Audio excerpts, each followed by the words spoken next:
on a second.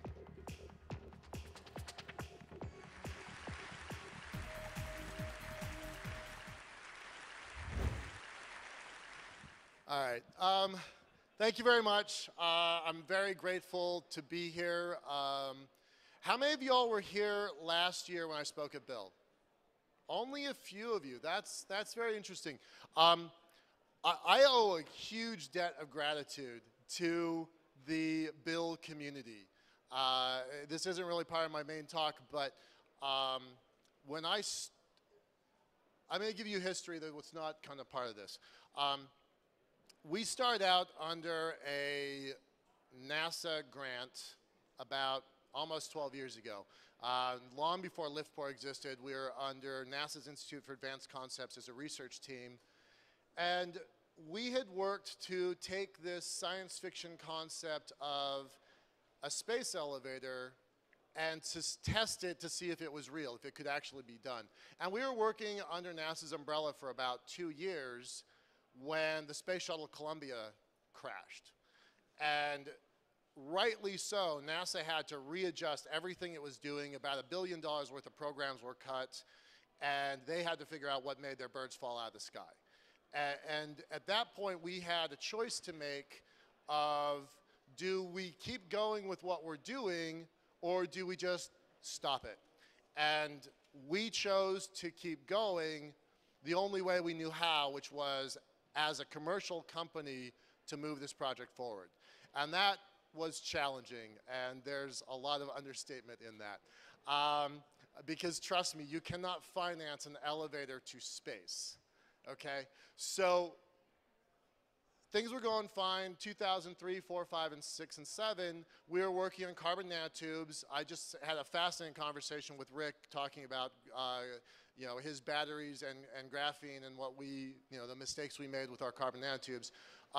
We worked on robotics. We built high-altitude balloons tethered to the ground with robots climbing back and forth. We were really kind of moving the tech forward the only way we knew how.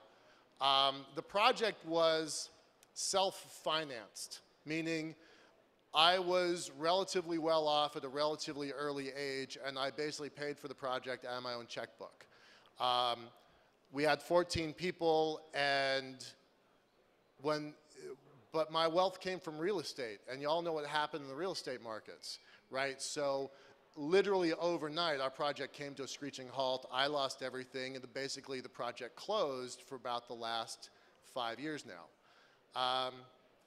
We had a couple breakthroughs, and last year I came to BIL to give a pretty small talk to an audience that was kind of amazed and very interested and very enthusiastic and wanted to actively help.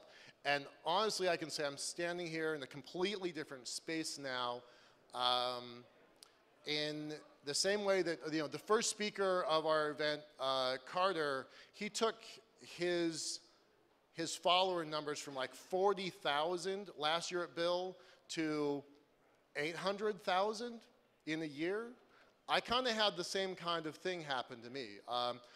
Partly because of BIL, we launched a Kickstarter campaign, and it's absolutely safe to say that that Kickstarter campaign changed my life, and maybe it might change the world.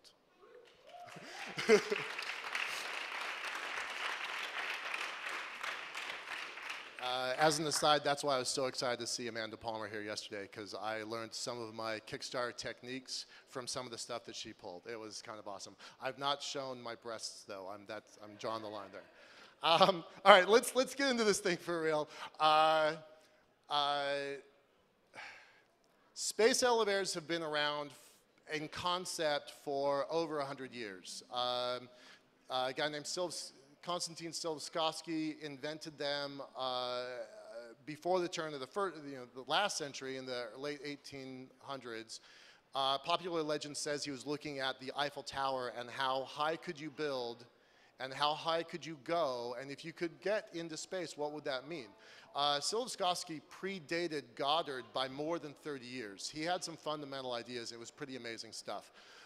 Early in that time, though, it was very obvious that material sciences weren't strong enough to do the things we wanted to do. So it was just considered a thought experiment, and it stayed that way for a very long time. Fast forward into the 50s, another Russian, and then the 90s, the Americans got into it. But when we took over the project, there was nowhere we could go with it. The material sciences weren't there. So we crashed.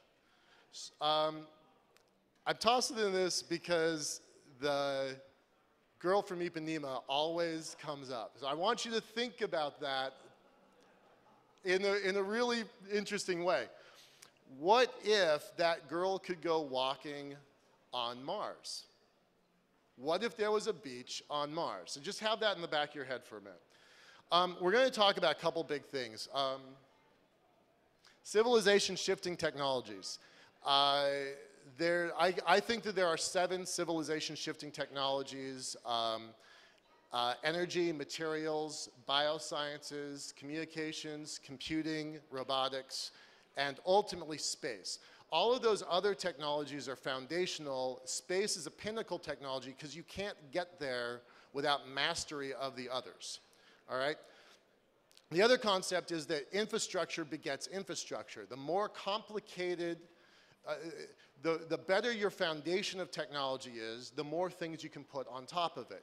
The cell phone in your pocket requires an incredibly complicated subsystems of infrastructure that actually go back hundreds of years.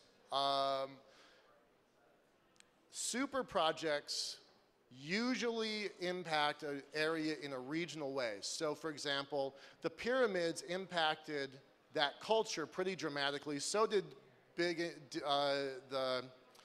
creating the Great Wall. But those are regional style programs. They're super projects. Certainly they transformed the regions they were in, but they didn't change everything. The first super project that started being super regional and started changing everything was probably the Panama Canal. And arguably, the Apollo program is, I think, the most important super project because space impacts all of us.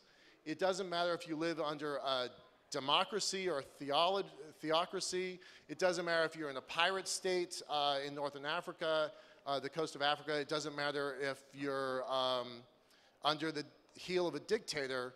Space assets impact all of us, whether you're going to a hospital, whether you're using GPS, whether you're using it for military purposes. Space is really important, and it's everywhere that you look. And I want you to keep those concepts in mind when we start talking about the elevator. There are 2 main systems. The Earth system is the one you're probably most familiar with. Imagine a ball and a string, spinning it over your head. The string in the middle stays straight, right? So now expand that to an Earth-sized system. The Earth rotates. You have a counterweight deep out in space with a long, strong string. The mechanics are the same, and that string will stay straight. You could literally climb the string back and forth into space. You could go to space without rockets. That's a fundamental, transformative technology that will change everything. Less known is an idea of a lunar elevator. Now, after more than almost a dozen years working on the Earth elevator, we simply couldn't build it. We don't have the tech.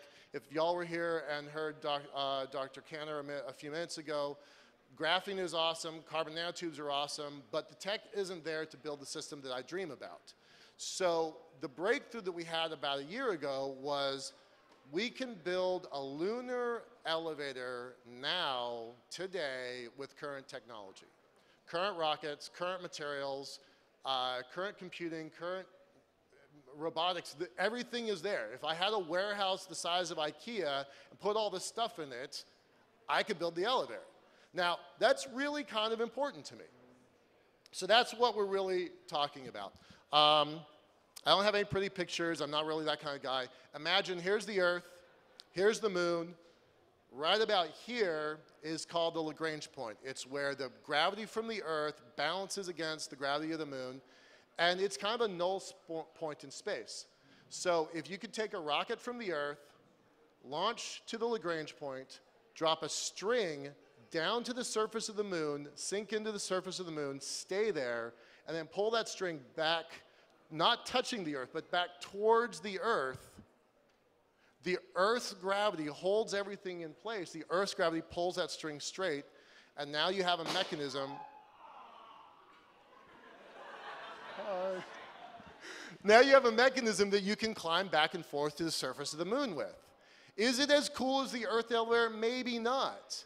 But we haven't gone back to the moon for 40 years because we don't have a capacity to soft land on the moon. The technology to soft land on the moon is substantially harder than it is to soft land on Mars. So it's easier to go to Mars, even though it's a lot further away.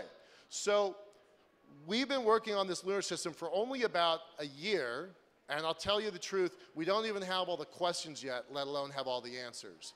But the process that we're going through says that if we can do this, there are 14 nations with more than 30 different rockets that could go with us. So instead of it being a program of footsteps and flags and being a propaganda tool, it becomes a tool where everybody can get involved, global participation. It's gonna be kind of like the Antarctica. A few guys went there, and then nobody went for 50 years. And then a few more folks went there, and then a few more, and then a few more. But what we can do by building our lunar elevator, we figure we can get 3 people every 3 weeks to the moon. Out of 7.25 billion people, maybe that's not so much, but 3 people every 3 weeks will change everything because the impacts, the things that we learn in the process of going there will impact all of our lives. So by comparing it to the International Space Station, 260 miles up, and the Space Shuttle, which is a $500 million bird to fly every time it used to fly, we think we can send 3 people for $50 million, 1/10 the price, 1,000 times further. Okay? That's really what this is about for us. We talked about how to build it. Building it is pretty difficult. But there's a profound difference between difficult, very, very hard, and impossible. Right? So building the lunar elevator is difficult. We have string right now that we can do this with. It's the thickness of dental floss. That's it. Dental floss will build an elevator on the moon. The string happens to be 250,000 kilometers long, so it's a lot of dental floss, but it can be done. And it's gonna matter because the technology that we use to develop this thing is gonna come back and improve the lives of everybody here. Everybody you know, their lives are going to be better by making this happen. I think it's the only super project that will potentially unify us as a human species. I sometimes refer to us as a single point of failure species, right? I don't want to be a single point of failure species. I want to move us to the stars. The first step is the moon. The immediate step after that is Mars. And then who knows, right? So that's where I think it's going to take us. And the technology that we use to build it, I'm a capitalist, right? So the technology that we use to build this, I think, are going to be profoundly valuable, but make lives better. And that's really where we're going. So what if you use an elevator to take a kid, not just to Mars, but what if that girl grew up on Mars? I think we're really close to that. That's all I got. I got like 1 minute for questions. Sorry. Yeah.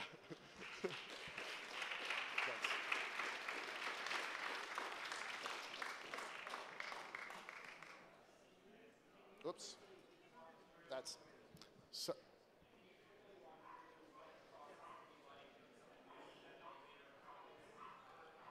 I'm having a really hard time hearing you. Can you tell me the process to what?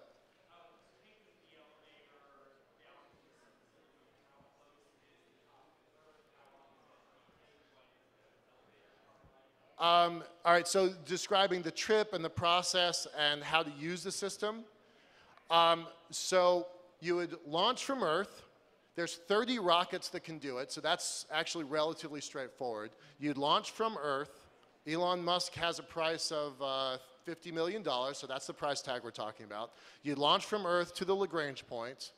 You'd hook in with a very small space station, and then from that point, you'd get into a robot, and the robot will take about 7 to 10 days. So it's like being in a Winnebago, but the view's gonna be pretty awesome.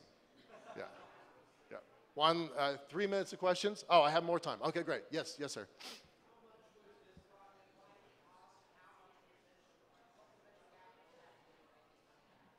How much would the project cost, and how does a venture capitalist make his money back? My favorite question.